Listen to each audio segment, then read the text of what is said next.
അന്ന് ആരെങ്കിലും എനിക്ക് വേണ്ടി ഇങ്ങനെ നിന്നിരുന്നെങ്കിൽ എൻ്റെ ജീവിതത്തെ കാണുന്ന രീതി വേറെയായനെ.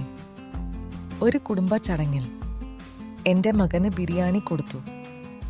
അവൻ കഴിക്കാൻ താൽപ്പര്യം കാണിച്ചില്ല. ഞാൻ പറഞ്ഞു, അവൻ സാധാരണ ഭക്ഷണമാണ് ഇഷ്ടം, സാമ്പാർ മതി.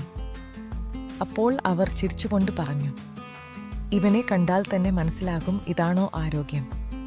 കണ്ടാൽ തന്നെ തോന്നുന്നു വളരെ ക്ഷീണമായിരിക്കുന്നു, കൂടുതൽ കഴിക്കൂ, അല്ലെങ്കിൽ ഇങ്ങനെ തന്നെയിരിക്കും.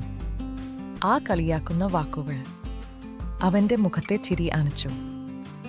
അപ്പോൾ ഞാൻ ഇടപെട്ടു. ഞാൻ പറഞ്ഞു, എൻ്റെ മകൻ ആരോഗ്യവാനാണ്, ഫുട്ബോൾ ടീമിലുണ്ട്, കരാട്ടയിൽ ബ്രൗൺ ബെൽറ്റ് ആണ്, അവൻ ബലവാനാണ്, തടിച്ചിരിക്കണമെന്നില്ല, അവൻ കുറവ് മസാലയുള്ള ഭക്ഷണമാണ് ഇഷ്ടം. അപ്പോൾ അവൻ്റെ മുഖത്ത് വന്ന ആ ചെറിയ ആത്മവിശ്വാസം ഞാൻ ഒരിക്കലും മറക്കില്ല. അന്ന് ഞാൻ ചിന്തിച്ചു, എൻ്റെ ബാല്യത്തിൽ ആരെങ്കിലും എനിക്ക് വേണ്ടി ഇങ്ങനെ നിന്നിരുന്നെങ്കിൽ എൻ്റെ ജീവിതം വേറെ വഴിയിലായനെ.